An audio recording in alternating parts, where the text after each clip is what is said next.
Look, if I'm Buddy Murphy, I ask this question. What in the world could I do with Braun Strowman? If a guy like that takes your girl, what can you do with Brian? No, baby, that's for somebody else. We're just going to keep you right where you're at right now. It doesn't matter what you think. The Wrestling Realm presents Break It Down with Brian H. Welcome everyone to another episode of Break It Down with Brian H. This is Brian H. Waters, co-host of The Wrestling Realm, an action-packed show here for you. Now, let's get right into this week's top. Going up to the top rope. It's time for this week's Top Rope segment of the week. This week's top rope is the crowning of the new WWE Raw Women's Champion, the one, the only, the goddess herself, Alexa Bliss. If you watch Money in the Bank, then you saw that the women, as my man D from the Flex Zone says, stole the show. They went out there, they put on a heck of a match. Yeah, where there's some botches, I know people are going to talk about that, no doubt about it. But in the end, it was Alexa Bliss climbing that ladder, grabbing the briefcase, and holding it behind her head the way she does 4 times when she was the champion before that night. And doing Ronda Rousey's matchup, the marquee matchup with Nia Jax, it was Alexa Bliss who came out there and cashed in her Money in the Bank contract. Now, gentlemen, take notes. This is how you do a cash in. Last year, and I said it on my top Money in the Bank cash in match episode where I ranked all the cash ins, which you can check exclusively on the YouTube channel / The Wrestling Realm. I said on that episode, I said the worst cash in the history of the Money in the Bank contract was Baron Corbin. Why? Not because I'm not a Baron Corbin fan, but Baron Corbin never made sure John Cena was incapacitated enough where he couldn't get up and stop the match. All he did was he interrupted John Cena versus Jinder Mahal's match on SmackDown, got Cena out of the way, cashed in his Money in the Bank contract, and when John Cena got up, he distracted him. That's why Baron Corbin was unsuccessful. Now go back and watch Alexa Bliss. She went out there, she interrupted the match between Nia Jax and Ronda Rousey after they beat the smack out of each other. Afterwards, she continuously hit Rousey with that briefcase. And then when every time it looked like she was about to cash in, you watch the psychology of Alexa Bliss. She went over there and hit Rousey again until the point she knocked her over the table. And we never seen Ronda Rousey like that before. Rousey was done, wasn't getting up. And when it came time, Alexa cashed in, hit her finisher on Nia Jax.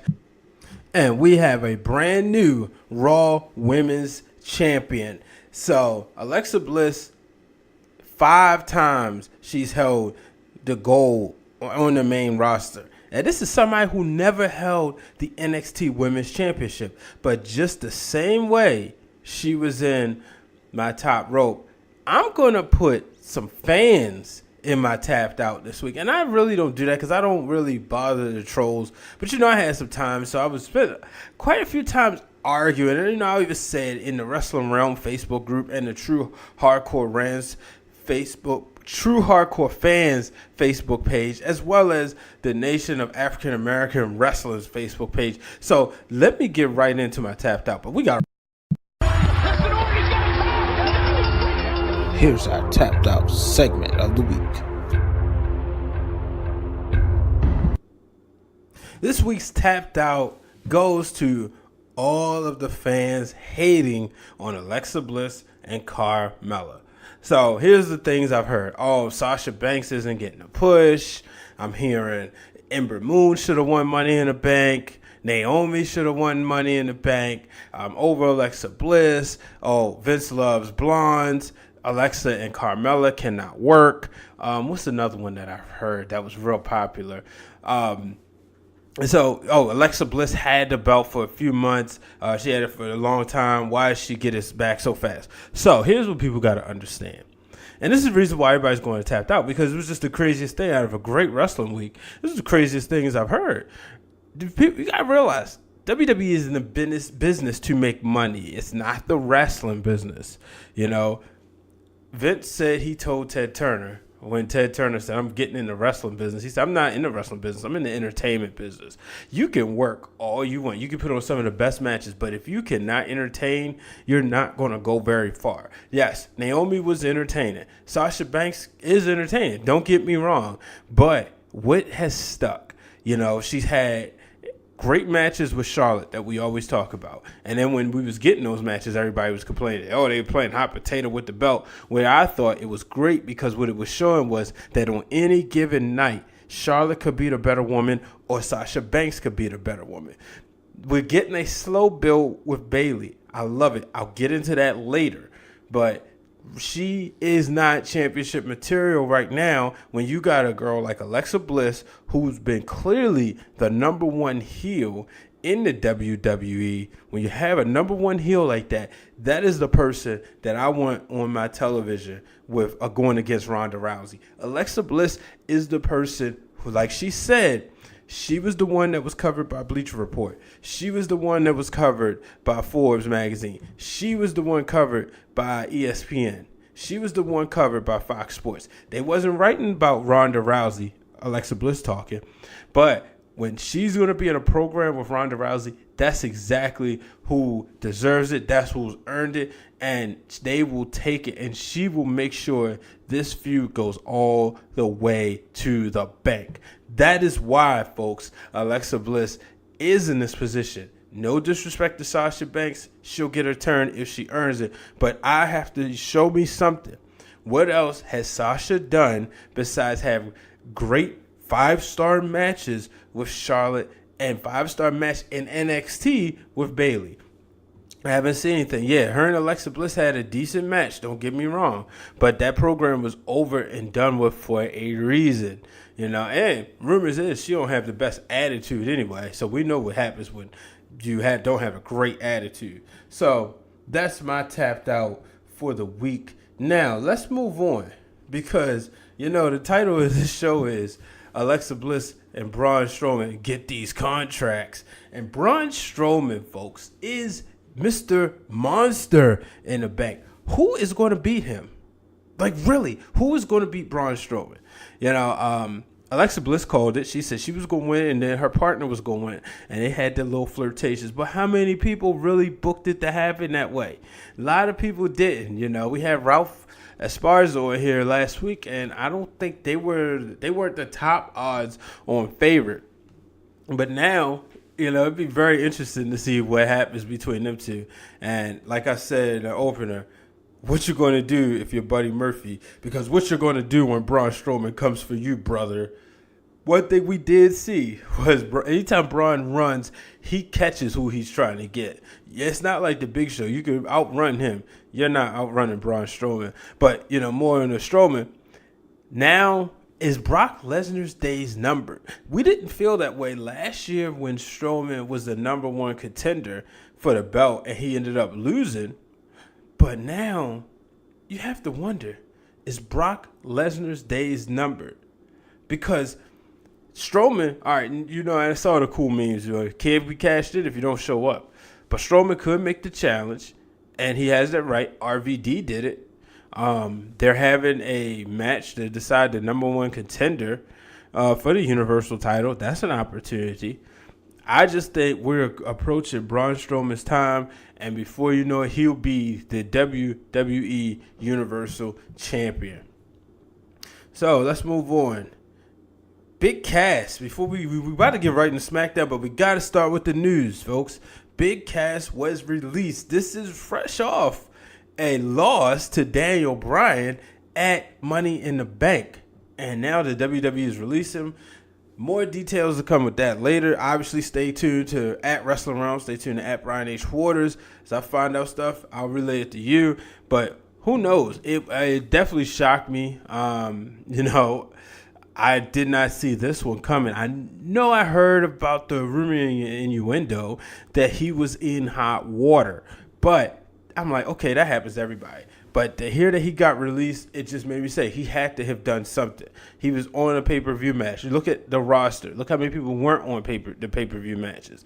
Clearly, they had something planned because he was in a match with Daniel Bryan, a rematch. So, only time will tell. Only time will tell what happens. But let's move on to the people that's actually still around on SmackDown. And we're going to start with the women. Carmella, folks, still SmackDown Live Women's Champion after the return of James Ellsworth. Now, we started the show, we mentioned Braun Strowman. If you don't remember, Braun Strowman is the reason that James Ellsworth has a job because he was brought in as a jobber and he made the most of it. He said any man with two hands has a fighting chance, and I know that could stick with anybody. My son loves him. My son's 8, and he likes James Ellsworth. I'm like, what? Okay. But that's what it's for. It's for the kids, right? So James Ellsworth came out there dressed up as Asuka and had Asuka thinking she'd see a double. You remember WrestleMania 9 almost, except it wasn't that, the opponent thinking they see a double vision, when they had the two doinks, which people wanted to crap on WrestleMania 9, but that's in a lot of highlight packages where the two doinks are looking at each other. But, James Ellsworth, he did his new signature wink. But at the end of the day, it was 1, 2, 3. Carmella beat Asuka. And guess what? I'm going to call it clean. You won't call it clean. I'm going to call it a clean victory. Why? Because Ellsworth never touched Asuka. He distracted her. He never touched her. There was no reason to make a disqualification. So I know by the terminology, it wasn't a clean win, but from the eyesights and the visuals, you're doggone right, it was a clean victory. So, but Carmella, obviously it looks like Asuka's going to get a rematch based on what happened on SmackDown. But you know what? Carmella's a good champion. She beat Asuka. She beat Charlotte Flair. Who can say that? Nobody else in the WWE can say that. But, I know people complaining about her. She's entertaining. She's the most entertaining champion they've had on SmackDown Live since Alexa Bliss. Let's call it for what it is. Charlotte was a cookie-cutter babyface, and that's fine. Naomi, cookie-cutter babyface. Yeah, but Alexa Bliss and Carmella, they get under your skin. So you either love them because you love the way they look and you love their personalities and you love when people do stuff like that, or you just hate them because you just wish somebody would beat them up. Either way, you're not booing them because you don't want to see them on your TV. They're getting a reaction. So I can't wait to see what develops from that story in the next couple of weeks. And we have a new number 1 contender for AJ Styles WWE Championship, and his name is Rusev, and he won it on June 19th. This is the celebration of Juneteenth for all of my fellow African Americans, but it's also Rusev Day. So Rusev defeated The Miz to earn the number 1 contendership, and he will face AJ Styles at Extreme Rules. Does Rusev win the big one? Only time will tell. I can't see it happening just yet, but I got to see this story. But maybe a bigger story, The Miz, he got a pin over Daniel Bryan. Now, that was after the Bludgeon Brothers beat up Daniel Bryan. So, I can't wait to see what happens. The Bludgeon Brothers coming out there, sticking their nose in everybody's business as usual, because that's what they do. But nonetheless, they retained their tag titles tonight when they faced off against the Good Brothers, Carl Anderson and Luke Gallows. But it was a very intense match. If you haven't seen it, I urge you to go check it out. It was a great match, great tag team match. I enjoyed it, but I just thought maybe they might swerve us, because just when any time somebody else would have, been done 1, 2, 3. Either Carl Anderson or Luke Gallows was kicking out. But, they're, messing with Daniel Bryan. So I want to see where this goes. We remember when Daniel Bryan had his issues with the Wyatt family. So who knows? But I'm going to go ahead and take my first break. What's good, everybody? This your boy, Drizzy Dre, Mr. One and Only from the Flex Zone, Mondays at 10 p.m. on WBGR. And right now, you are listening to Break It Down with my boy, Brian Age, brought to you by The Wrestling Round. That was Dre from the Flex Zone. Make sure you check them out. Make sure you subscribe to them on YouTube, Facebook, as well as follow them on Twitter at the Flex Zone 1. Every week, they have their show on Mondays. It airs during Raw, so it airs at 10 o'clock, usually over by, you can catch, if you're watching Raw, sometimes you go ahead and hit the mute on the TV, watch the action, but also check the Flex Zone, because who's not using 2 or 3 screens nowadays, right? But also make sure you subscribe to them on YouTube, so if you miss it, you can catch up and watch it on demand. But they also have a new segment called In the Zone. And on In the Zone is where they talk about different topics in sports. And guess what? Yours truly and the real Dwayne Allen will be joining them on an upcoming episode of In the Zone. So I promise you, you'll want to make sure you tune into that. So shout out to Roger, D, Byron, Cravante, and Dre. So let's move on. I got to talk about this match. AJ Styles versus Shinsuke Nakamura at Money in the Bank. What a match. It was a hellacious, very hellacious last man standing match. And it was AJ Styles finding a way to retain. But I tell you, I was on the edge of my seat. Not really rooting for either one of them. Wanted to see Shinsuke kind of get his moment. But also been more than satisfied with AJ Styles being champion. I don't think I've liked a champion, to be honest with you, this much maybe since it's been a while. Daniel Bryan I was robbed of. I probably enjoy CM Punk's title reign, but for somebody to hold the title like this, I don't think it's been a long time since I've really enjoyed a WWE champion this way. But, AJ Styles retaining, and I said it, and, I got a lot of heat, but that's what I do. I said it was the best last man standing match that I personally saw. Now, and when I mean personally saw, I mean watched my eyes, not was there. But, yes, Shawn Michaels, Triple H, great match. But guess what? No finish. Mankind, The Rock, great match, no finish. This one, we got to finish. And then Shinsuke Nakamura comes out and says, why is the match over? I don't, they didn't do the count. They did the count in English. I don't speak no English. So, I just thought that was great. They didn't count in Japanese. I think that's a rule he forgot to say. But nonetheless, great match. So we didn't get a new Intercontinental Champion at at Money in the Bank. Seth Rollins retained against Elias.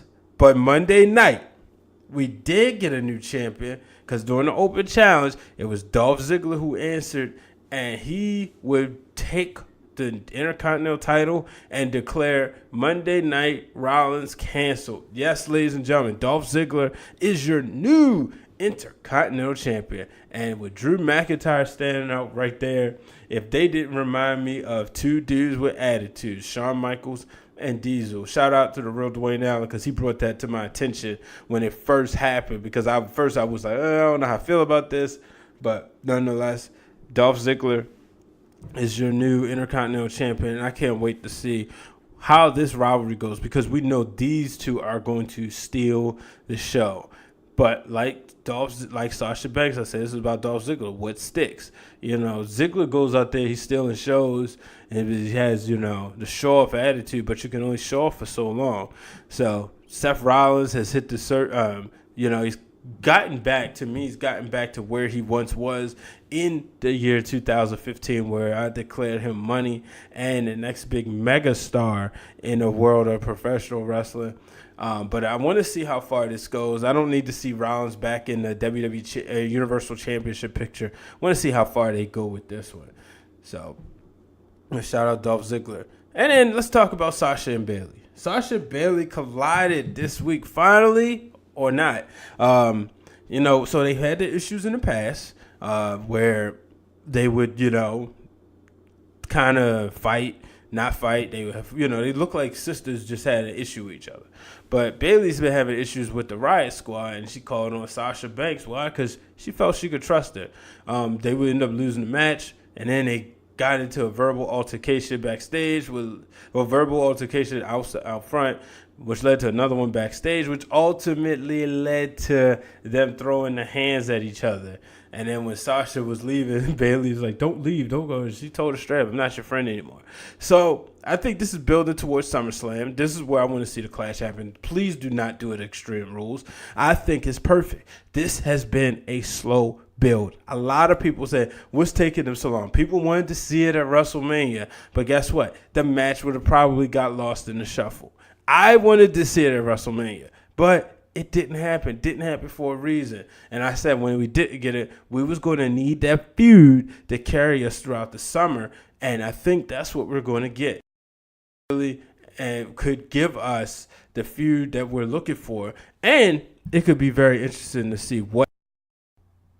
I know for me, some of my favorite feuds happened during the summer. I go back to 1998. We had The Rock versus Triple H. We had Stone Cold versus The Undertaker. 1999, Billy Gunn kind of inserting himself in there with The Rock. We saw it didn't work. But the main feud that summer, Austin McMahon, Austin Undertaker, Triple H Mankind, Triple H Austin.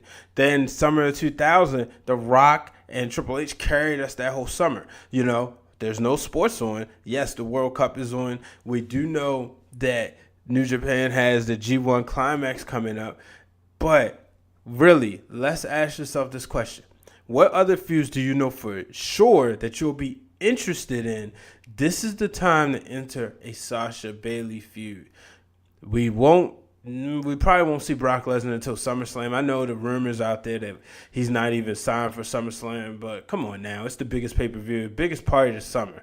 So that's what I want to see. I'm going to go ahead and take. What's up, good people? My name is Mikel Ramos, host of your favorite sports podcast, Roaming the Airways, Rolling with Ramos, and you're listening to Break It Down by Brian H. Waters, brought to you by The Wrestling Round. That was Mikel Ramos. Make sure you check out her show, Rolling with Ramos. I promise you won't want to miss it. Recently, she had one of my good buddies, Cornell Jones of ESPN. Cornell was one of the people that kind of helped me get comfortable when I started working there. If you listen to the Undefeated podcast, or even if you watch the dunk contest, you'll hear his voice.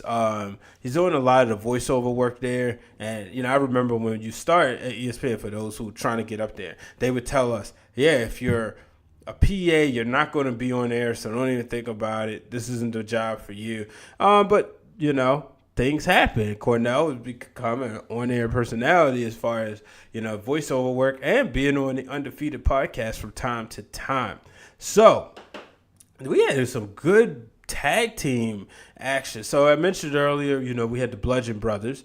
We also had the Usos taking on Sanity, or if you want to call that a match, because the Usos came out there and they talked about welcome to the Uso penitentiary, but then here comes Sanity, and before they could even get started, the Usos tried to jump ship and attack them right away, but nope, they got outnumbered, and Sanity showed look, we're here, we're ready to dominate. This is a team I've been waiting to see. I never in a million years thought I would see Eric Young in the WWE. But, I'm happy. It's good stuff. This is it's going to be one of those powerhouse teams. And I think the ultimate collision I'm waiting for is to see them collide with the Bludgeon Brothers. So, and then let's not forget, SmackDown still has the bar. I think they're just enjoying their vacation, or maybe, I hope nobody's hurt. Maybe they're just enjoying some time off. They went at it for a while, for months with those tag titles. So, but let's move on to Raw's tag team. We saw some of the most entertaining stuff where we had the B team, Curtis Axel and Bo Dallas, kind of try to play some mind games with the Eaters of Worlds. We had Curtis Axel pretend to be Woken Matt, and then Bo Dallas just cosplaying as his brother Bray. And for those who do not know, that is his real life brother. If you couldn't tell, you could look at when he did the dressing up as him, he looked just like him. And I know their dad has to be proud, their dad being one and only Mike Rotundo, who I know more and connect more with as IRS Irwin R. Shyster, because that's my time period. But I can't wait for this match. I'm glad it didn't happen at Extreme Rules. I'm glad it did not happen at Money in the Bank, because it would have been lost in the shuffle. And that's one of the things that WWE has been doing a great job in, is not letting stuff get lost in the shuffle. So, but we got to talk some NXT TakeOver. So, I'll say I was doing a wedding. Shout out B Waters Productions. Also, worked with my brother-in-law. We was doing a wedding during the time. So I didn't watch the show, but on the ride back from New Jersey back to Baltimore, there was 3 matches I had to watch. Ricochet versus the Velveteen Dream. Absolutely tore the house down. How about the Velveteen Dream? You know, I thought it was Hulk Hogan. A lot of people said it was Hulk Hogan. But no, what I did learn from my buddy Phil, that he was dressed, he wore Ricochet's Prince Puma pants when Ricochet was in Lucha Underground and he was Prince Puma. So I thought that was great. We also had, but like I said, to the match. The match was phenomenal. I also watched the women's match. Shayna Baszler taking on Nikki Cross. Wasn't really interested in the feud that much. I do like Nikki Cross, and I just loved how she played crazy. And just before she fell asleep, she had the biggest smile on her face. So I thought that was good. That was entertaining. And then we had the main event, Tommaso Ciampa versus Johnny Gargano. Folks, if you know, they took us for a ride last year when Ciampa turned on Gargano. And then the non-sanctioned match, they took us for a ride. And guess what? They did it again. This is a match. I mean, if I could just talk about the wedding ring. You know, I'm a married man. I always have my ring on. You know, Gargano had his ring on. And Ciampa took it off, spit on it, and threw it in the crowd. The ultimate sign of disrespect. I want to know who got the ring. Anybody on Twitter, tweet me at Brian H. Waters if you got a picture, or you know somebody got a picture of the ring. Or did they give it back? Did they keep it? Did they try to sell it on eBay? I got questions. Somebody give me answers. So, but NXT TakeOver was good overall. Didn't get a chance to watch Aleister Black take on Lars Sullivan yet. Didn't get a chance to see a tag team match. But I will tell you this. I am excited for what's going on in the United Kingdom, because it looks like they're going to be doing some great stuff over there. We do know we have a tournament coming up. And in the tournament, the winner will face Pete Dunne. Now, I'm ready for the belt to come off Pete Dunne, because I want to see him as the North American champion or the NXT. Dunne is the future. To me, I look at, is this guy the new Randy Orton? Asking if he's the new Randy Orton may be a big statement, but after all, when you look at the guy, he looks like $1 million. So let's get ready to get into the news of wrestling, because there's a lot of it. So we have Ring of Honor out of the Garden, the world's most famous arena, Madison Square Garden. Vince McMahon and the WWE said, Ring of Honor will not be allowed to run in the Garden, as there was big news last week that they would be doing a show there. Always knew something didn't seem right. For all those fans of the ESPN body issue that they do in their magazine every week, check it out. Charlotte Flair will be in there. Not going to go into details what it is, but if you know what the body issue is, then you know what it is. Then we had WSU crowned 2 new champions. Tessa Blanchard defeated Mercedes Martinez to win their world's title, and Jordynne Grace defeated Kiera Hogan to become the new Spirit champion. John Cena is a finalist for ESPN's Muhammad Ali Sports Humanitarian of the Year award. So congratulations to John Cena. So that's it for wrestling news this week. It's time for Wrestling for the Culture, where we take a look inside to see what the wrestlers of color have been doing this week. Wrestling for the Culture brought to you by B Waters Productions, where you can log on to BrianHWaters.com And if you have an event in the DMV area and you need a photographer or a videographer, make sure you hit up me, Brian H. Waters. Guess what? Sponsoring my own show. So, now, wrestling for the culture.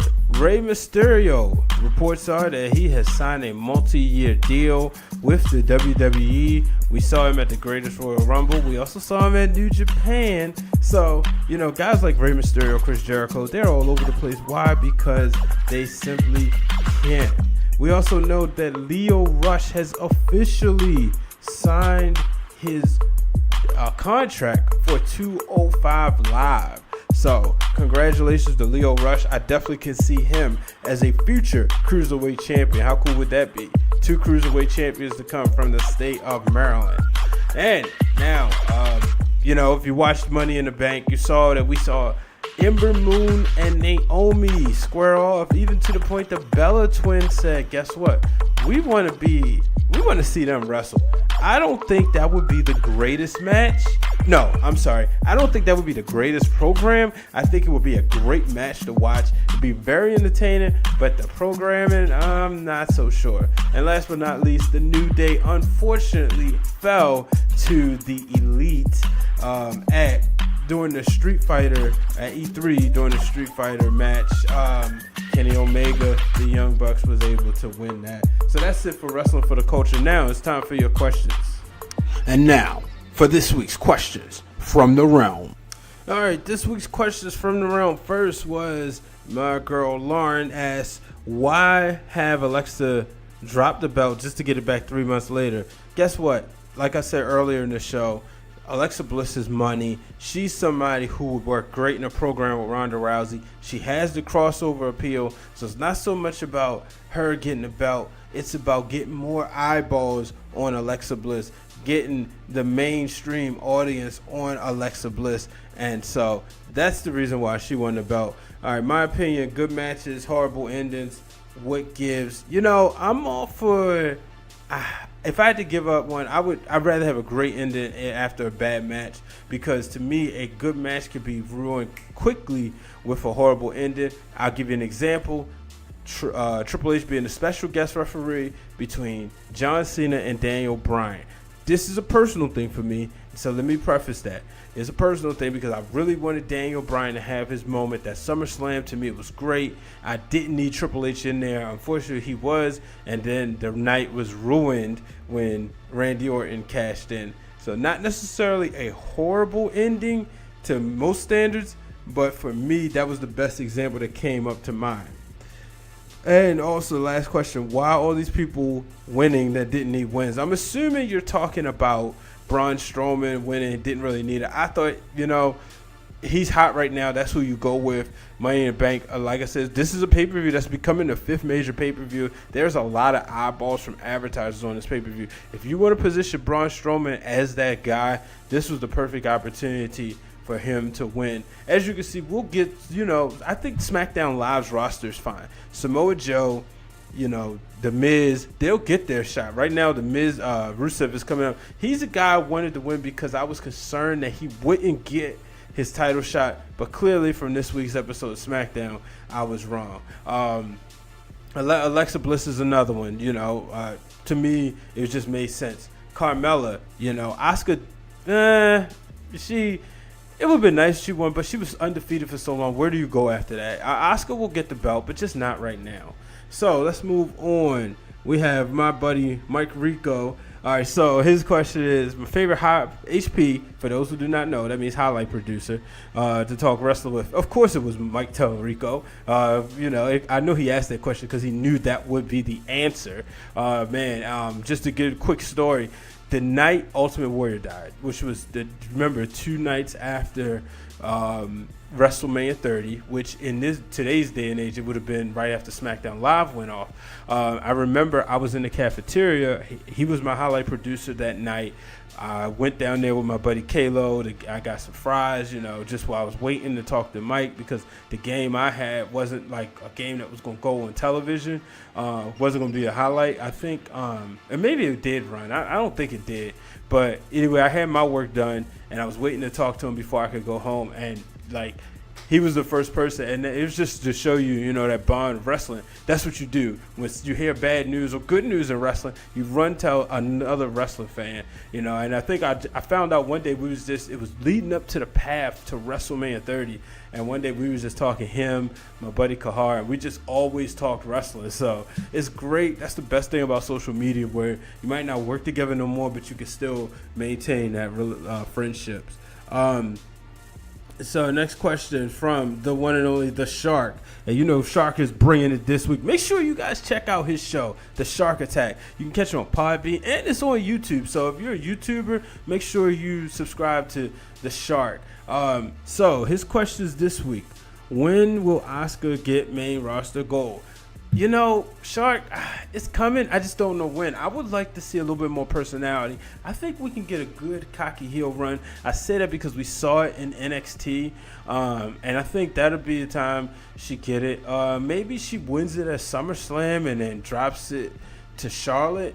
I don't know, but I do think it's coming soon. But I'm not sure if she's going to do it as a face or a heel. We've seen an unsanctioned fight, a street fight. What do I see Gargano and Ciampa in next?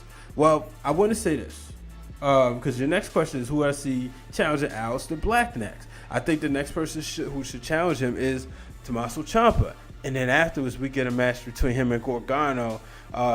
Maybe we get a match between them at War Games, though, to answer your first question. But I do think maybe if we don't get them some sort of War Games, I do think we'll get maybe in a ladder match for the NXT title. Either way, it's got to be for the belt. You know, the 1-on-1, put the belt on Tommaso Ciampa and let Johnny Gargano take it from. But I think Gargano should chase it a little bit because he is that red white meat babyface that Stone Cold Steve Austin likes to say. And when do I see AJ Styles dropping the belt? How about never? Nah, you know, this is a good one, man. Because Styles could simply drop the belt to Rusev. And why? Because they could swerve us. It looks like, at first it looked like it was going to be a face-to-face match, but then you got Aiden English involved there. Maybe, you know, that could be an opportunity. I think it's something that we don't see coming, and that would be the perfect time to pull the trigger. But if that doesn't happen, I think he ended up dropping to Samoa Joe at SummerSlam. I think that's your money matchup. Or you could have him drop it to The Miz at SummerSlam. It might seem weird, but, you know, The Miz and AJ Styles, I think, would be a phenomenal match, no pun intended. But maybe, just maybe, they're going to have him hold out and get some of them video game sales, which we know from Seth Rollins you don't necessarily have to. So, and the last question is Jaleesa asking her annual question as well. And her question this week, my thoughts on Big Cass release. The thoughts, you know, Cass did something. I said at the top of the show, he did something. Obviously, we heard about the incident, him going off script after being told not to.